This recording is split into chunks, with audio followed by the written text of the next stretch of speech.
In the vast, sun-scorched heart of Arizona, there's a particular stretch of desert that truckers and seasoned travelers whisper about.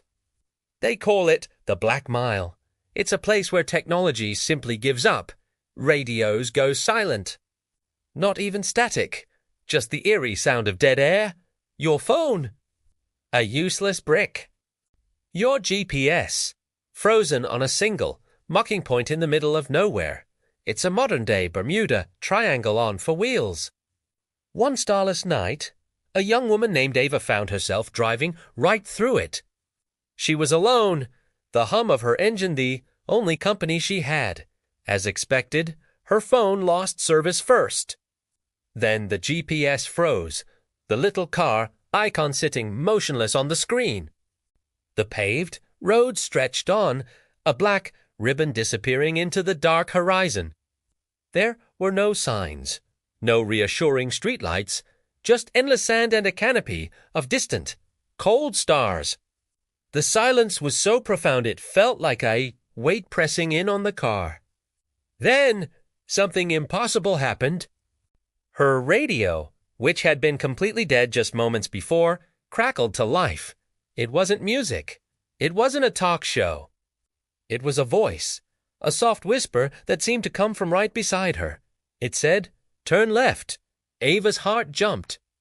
She looked out the window. There was nothing there. No intersection, no turnoff, just a wall of desert scrub. She let out a nervous laugh, trying to dismiss it as a strange radio glitch, a phantom signal from a long-lost station. But the voice came again, more insistent this time. Turn left? Now, the urgency in it sent a shiver down her spine. Before she could even process the command, a pair of blinding headlights flooded her rearview mirror. A vehicle was approaching from behind, moving impossibly fast, closing the distance in seconds. Panic seized her. Without thinking, driven by pure instinct and the strange, whispered command, Ava wrenched the steering wheel to the left. Her car jolted off the asphalt, bouncing onto a rough dirt path she hadn't seen in the darkness. Her heart was a frantic drum against her ribs.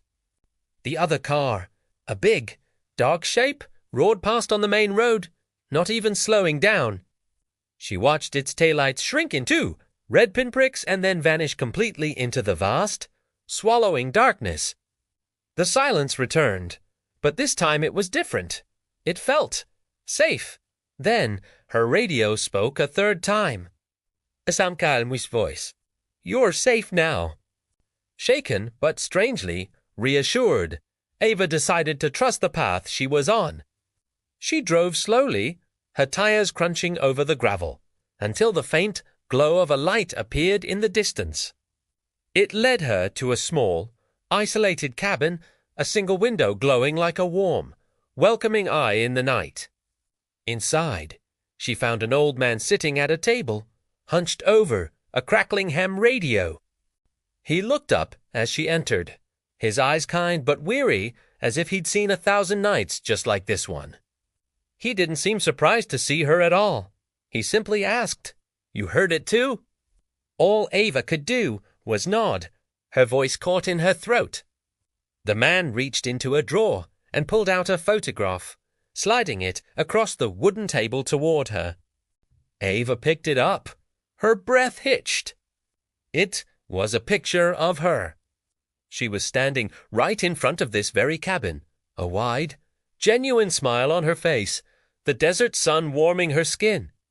A memory she didn't have, but... "I've never been here before," she stammered, confusion warring with a deep, unsettling sense of dread. The old man looked at her, his expression unreadable. "Not yet," he said softly. "But you will be." The next morning, Ava woke up with a jolt. She wasn't in a cabin. She was in the driver's seat of her car, parked on the shoulder of the main highway. The sun was rising, painting the desert in hues of orange and pink. There was no cabin, no dirt path, no old man. It was just her and the empty road. She fumbled for her radio, and it crackled to life with a local morning show. Her phone had a full signal.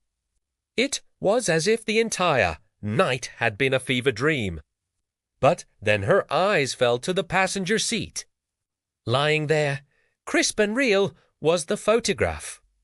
Her, smiling, in front of a cabin that was and wasn't there. What do you think happened to Ava out there on the Black Mile? Was it a guardian angel, a glitch in time, or something else entirely? Let me know your theories in the comments below. And if you love stories that blur the line between the real and the unexplained, make sure to hit that subscribe button and turn on notifications. You won't want to miss where we're going next. Thanks for watching.